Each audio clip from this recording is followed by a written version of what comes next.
ఇప్పుడున్న వైష్ణవులందరూ అద్వైతాన్ని నమ్మరు, పైగా అన్నమయ్యని వాళ్ళకి సపోర్ట్గా తీసుకొచ్చుకుంటూ ఉంటారు. కానీ అన్నమయ్య చాలా పెద్ద అద్వైతి. దానికి ఉదాహరణగా వారు రాసిన పాటలో 2 లైన్లు చెప్తా వినండి. తెలిసితే మోక్షము తెలియకున్న బంధము కలవంటిది బతుకు ఘనునికి. తెలిసితే మోక్షం. ఏం తెలిస్తే మోక్షము?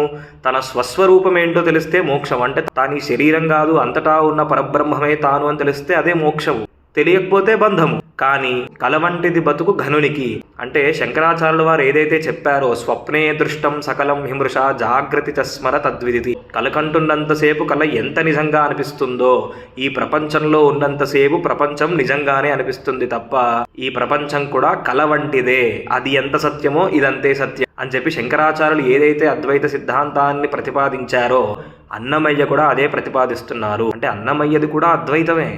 అసలు అద్వైతం లేకపోతే మోక్షం రాదు. ఏకం అద్వితీయం బ్రహ్మ. కాబట్టి అద్వైతమే చిట్ట చివరి స్థితి.